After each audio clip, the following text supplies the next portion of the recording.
Aluminium producer Alcoa's latest move in the battle swirling around the London Metal Exchange was to make a new and previously unconsidered suggestion. Alcoa's proposal, in a letter from Tim Rayes, president of Alcoa Materials Management, came at the same time as the producer said it rejected the LME's proposals to alter the load-out rates from LME warehouses again from next April. The LME has made the move in an attempt to cut the queues that exist for aluminium in some of its warehouse locations.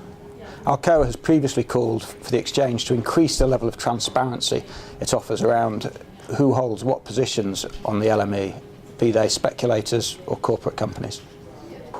But it has not previously urged the LME to launch regional premium contracts to enable consumers to hedge price risk.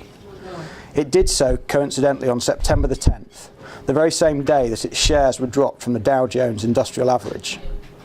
Some sceptical observers suggested that the aluminium producer was concerned about the effect on premiums of the new proposals. They have already come down since the LME made the proposals in July and could come down further when they come into effect. Significantly, Alcoa also moved in the letter to make aluminium pricing part of the Hong Kong Exchange's own strategic considerations. When the Hong Kong Exchange CEO Charles Lee bought the LME last year for £1.4 billion, over $2 billion, he said the warehousing situation kept him awake at night. One reason that Lee offered a knockout price for the LME was that the basis of its pricing was the physical market, and that foundation was one that was likely to facilitate its entrance into the Chinese commodities and equities markets.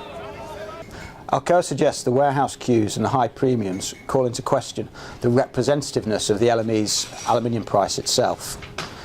It wrote in the letter that the proposed warehouse rule changes will likely disrupt the HKEX growth strategy for the LME and will say that the LME may not be the correct forum for their price discovery process. It is, in other words, framing an argument in which, unless the Hong Kong Exchange and the LME's new Chief Executive Officer Gary Jones can remedy this situation, their plans to develop links with commodity and equities markets in China may eventually be stymied. When outgoing LME CEO Martin Abbott stepped down, he stressed the requirement for the new CEO of the exchange to listen to the market, but remain independent. As the market assembles in Geneva for Metal Bulletin's 28th International Aluminium Conference, the discussion is likely to focus not just on the price level of premiums, but the forum where they will be traded. The LME wanted consultation with the industry, and now they've got a mailbag full of it, one physical aluminium trader told us this week. This is Alex Harrison, reporting for Metal Bulletin.